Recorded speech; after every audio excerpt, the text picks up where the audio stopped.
वक्फ एक इस्लामी इस्तिलाह है जिसके माने अतिया देने के हैं, कब्जा करने के नहीं।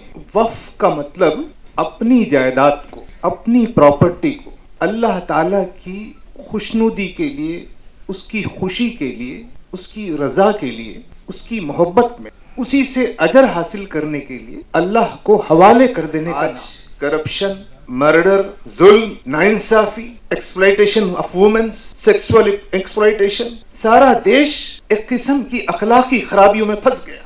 उस पर बात। इसी तरह वक्फ बोर्ड का मकसद अल्लाह की रजा में गरीब और जरूरतमंद की मदद करना है, जो कि दीन का काम है। ध्यान देने वाली बात यह भी है कि क्या हम इस जिम्मेवारी को पूरी ईमानदारी से निभा रहे हैं या निभा पाए हैं। क्या हमने गरीबों को ऊपर उठाने के लिए कदम उठाए। मैं इस मौके पर IMCR और APCR इन दोनों के जिम्मेदारों को और उस टीम को इस अहम प्रोग्राम पर अपनी जानिब से मुबारक भी पेश करूंगा और उनका शुक्रिया भी अदा करूंगा।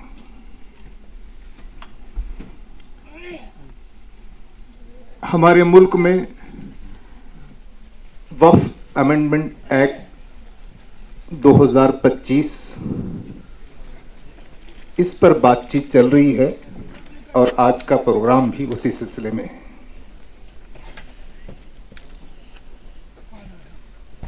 वक्फ एक इस्लामी इस्तिलाह है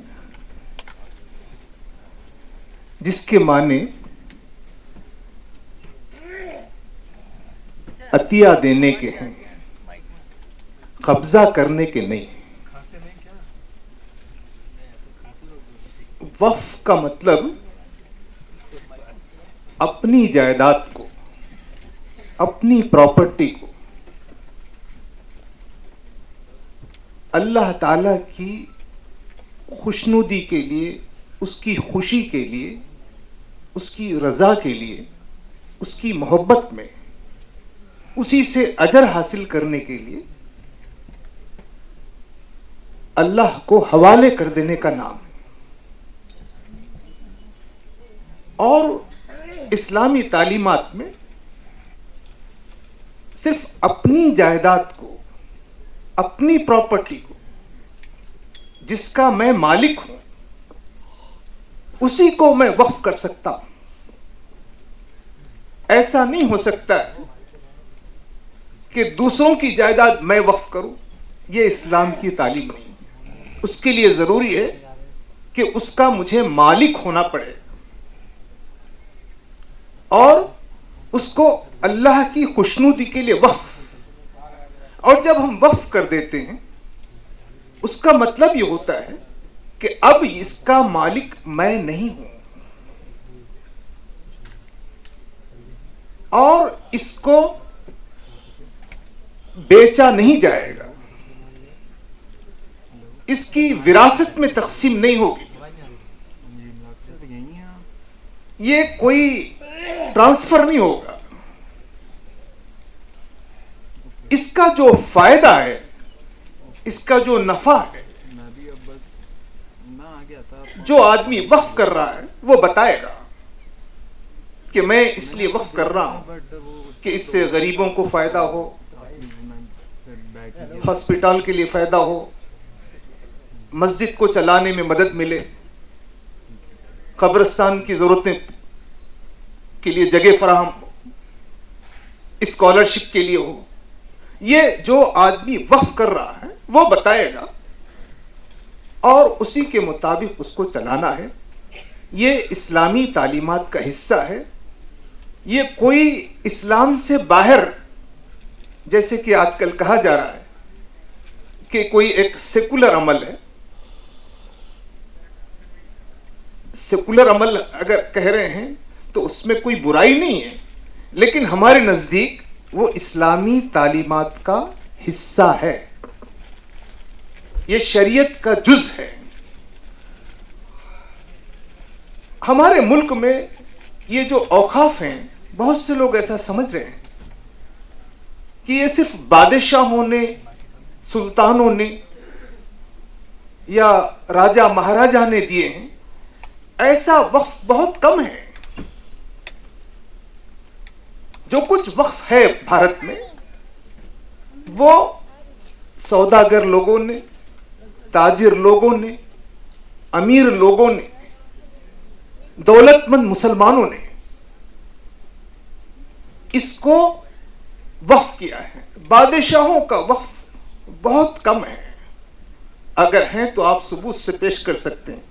मैं आज भी ये आपके सामने कह रहा हूं कि हमारे पास जो वक्फ है वो ज्यादा अवाम का, आम इंसानों का दिया हुआ वक्फ है। हुकूमत अब ऐसा क्यों करना चाहती है? इससे जो कुछ वक्फ अमेंडमेंट एक्ट लाया गया,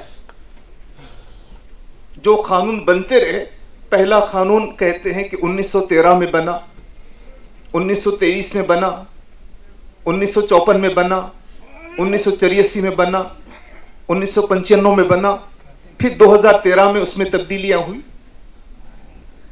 मतलब उसमें इवोल्यूशन हुआ। आज भी भारत की हमारी गवर्नमेंट वक्फ अमेंडमेंट करती है और पहले से जो कानून है उसको अच्छा बनाती है, ताकतवर बनाती है, जिससे औकाफ को अच्छा किया जा सकता है। हम उसको वेलकम करें। लेकिन अब जो वक्फ अमेंडमेंट एक्ट 2025 है, 1913 से लेकर 2013 तक जो कुछ उसमें बेहतरी आई, उस सब पर पानी फेर देने वाला ये वक्फ अमेंडमेंट एक्ट 2025 है। ये उल्टा रास्ता तय कर रहे हैं। मैं इस मौके पर हमारे भाइयों से कहना चाहूंगा कि देश में बहुत से अहम मसाइल हैं। पहला मसला तो यह है कि देश की फिलॉसफी क्या है, आइडियोलॉजी क्या है, सोच क्या है, उसका नजरिया क्या है, इस पर हम सबको गौर करना चाहिए। दूसरा, देश में जो अखलाक है, किरदार है, आज करप्शन, मर्डर, जुल्म, नाइंसाफी, exploitation of womens, sexual exploitation, सारा देश एक किस्म की अखलाकी खराबियों में फंस गया। उस पर बात नहीं हो रही।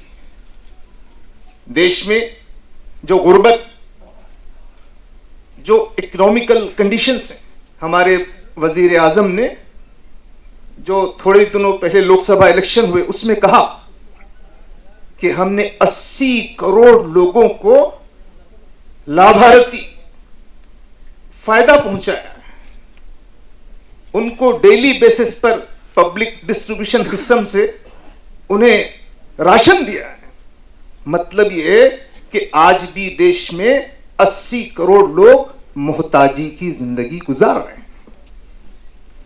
हालांकि देश बहुत अमीर है, देश बहुत दौलतमंद है, लेकिन देश की दौलत का सही तकसीम होने का काम नहीं हो रहा। यह देश का मसला, फिलॉसफी का मसला, मोरल वैल्यूज का मसला, इकोनॉमी का मसला, गुर्बत का मसला, एजुकेशन का मसला, ये मसले असल थे और हम सबको उस पर काम करना था। लेकिन ये मसाइल पैदा किए गए हैं। मैं ये पूछना चाहता हूं कि जो असल मसले को छोड़कर जो असल मसला नहीं हो ला रहे, ये देश के दोस्त नहीं है, ये देशद्रोही हैं, ये देश के दुश्मन हैं। जो लोग देश में, देश के अंदर दूसरे अपने हमवतन शहरियों से मोहब्बत नहीं करते, दुश्मनी करते हैं, वो देश के दोस्त नहीं हो सकते हैं। मैं अपनी बात खत्म करते हुए कहूंगा क्योंकि आजकल वो बहुत चर्चा है देशभक्ति का, खासतौर पे पहलगाम के बाद और हमारे पड़ोसी मुल्क के साथ जो जंग के हालात हुए थे। हम ये कहना चाहते हैं कि मुल्क से मोहब्बत ये हर इंसान की फितरत में है और हमको हमारे देश हिंदुस्तान से फितरी मोहब्बत है, लेकिन हम आपसे देशभक्ति का, मोहब्बत का सर्टिफिकेट नहीं चाहते हैं, क्योंकि हम समझते हैं कि आप देश के इंसानों के साथ दुश्मनी कर रहे हैं। हम तो ये समझते हैं कि हमारे पड़ोस का मुल्क हो, वहां पर भी मुल्क से मोहब्बत कर सकते हैं, लेकिन मुल्क के मोहब्बत के जुनून में, देशभक्ति के जुनून में इंसानियत को छोड़ देना ना पड़ोसी मुल्क के लिए सही है, ना हमारे मुल्क के लिए सही है। हमको मुल्क से मोहब्बत करना है, लेकिन इंसानियत को तर्क नहीं किया जा सकता है। इंसानियत के साथ हमको मुल्क से मोहब्बत करना है। तो मैं अपनी बात खत्म करते हुए कहूंगा कि ये जो लड़ाई है वक्फ में, हमारे भाई ने अबाबिल का जिक्र किया, मैं समझता हूं कि आजादी के बाद 1947 से जो कुछ मेरा महदूद मुतालिया है, ये पहली बार हुआ कि देश की अपोजिशन पार्टियों ने पूरी कुव्वत के साथ, पूरी आइडियोलॉजिकल स्ट्रेंथ के साथ, उसमें कांग्रेस भी है, यहां संजय साहब बैठे हैं वो भी हैं, आरजेडी भी है, टीएमसी भी है, डीएमके भी है, सीपीएमएल भी है, वो बिहार के एक ग्रुप को और आंध्र प्रदेश ग्रुप को छोड़ दें। तो मैं इन तमाम अपोजिशन पार्टियों का शुक्रिया अदा करना भी मेरी जिम्मेदारी समझता हूं और यह खुद एक भारत की खूबसूरती की अलामत है। इसलिए मैं चाहता हूं कि वक्फ का तहफ्फुज़ तो करें, इस पर मैं शुक्रिया अदा करता हूं, लेकिन उससे बढ़कर हमको देश की फिलॉसफी और देश के अंदर मोरल वैल्यूज और देश के अंदर गुर्बत को खत्म करने और देश के अंदर एक इंसानों का देश बनाने की फिक्र, वो लड़ाई असल लड़ाई है। इस लड़ाई के साथ साथ उस असल लड़ाई के लिए हम सबको मिलकर जद्दोजहद करना है। इस बात पर मैं अपनी जगह लेता हूं। जज़ाकल्लाह, शुक्रिया।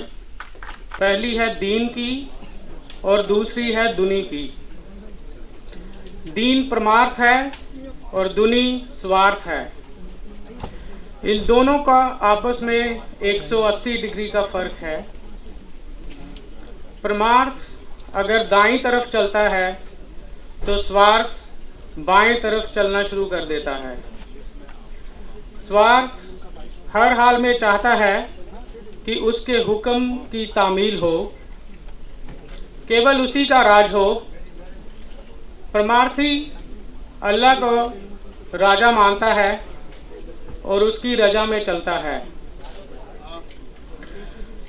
इसी तरह वक्फ बोर्ड का मकसद अल्लाह की रजा में गरीब और ज़रूरतमंद की मदद करना है, जो कि दीन का काम है।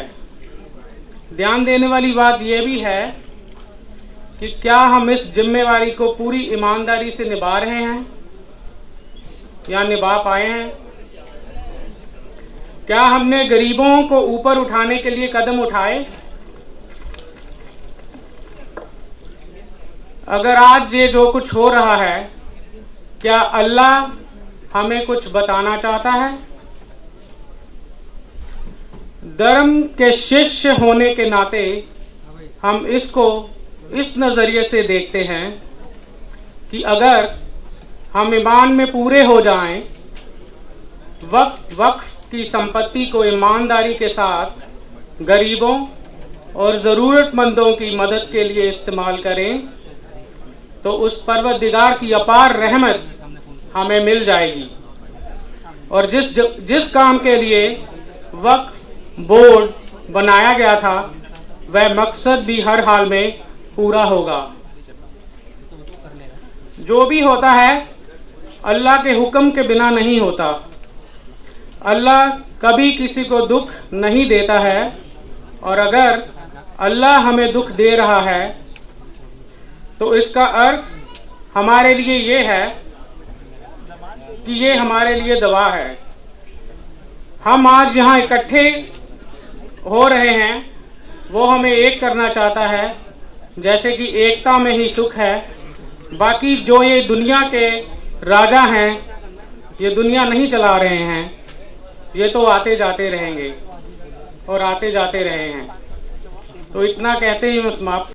नेशनल दस्तक की आपसे गुजारिश है कि अगर इसको बचाना चाहते हैं तो नेशनल दस्तक को सब्सक्राइब करने के लिए रेड कलर के सब्सक्राइब बटन को दबाएं, फिर बेल आइकन की घंटी दबाएं। नेशनल दस्तक को बचाने के लिए बहुत जरूरी है कि हर खबर को शेयर करें, लाइक करें, कमेंट जरूर करें।